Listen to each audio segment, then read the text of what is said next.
ఇప్పుడు మీరు నాంపల్లిలో ఉన్నారు. మరి నాంపల్లిలో సిచ్యువేషన్ ఎలా ఉంది? ప్రస్తుతం అక్కడ చేప మందు పంపిణీ జరుగుతోంది. మరి అక్కడ ఆల్రెడీ తీసుకున్న వారు కానీ, తీసుకోవాల్సిన వారు కానీ ఎంతమంది ఉన్నారు? కార్యక్రమం పూర్తయిందా? ఆ అప్డేట్స్ ఏంటి?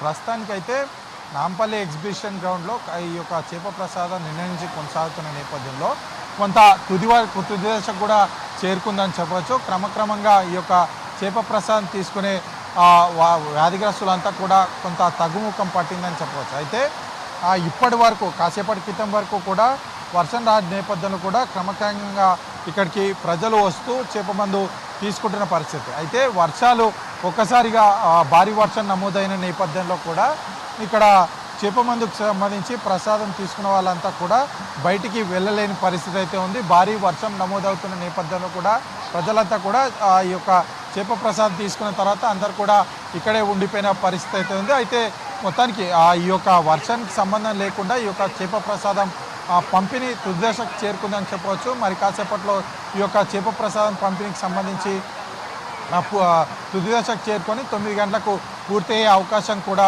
ఉన్నట్టు పూర్తయి ఈ యొక్క 9 గంటలకు కార్యక్రమం కూడా ముగిసే అవకాశం అయితే ఉంది. అయితే వర్షం వస్తున్న నేపథ్యంలో కూడా అంటే హైదరాబాదు ప్రాంతానికి సంబంధించి కొంతమంది ఇప్పుడిప్పుడే ఇక్కడికి చేప ప్రసాదం తీసుకోవడానికైతే వస్తున్న పరిస్థితి అయితే ఉంది. వారికి కొంత అంటే ఊహించని శాఖ అని చెప్పవచ్చు. అయితే చాలా వరకు కూడా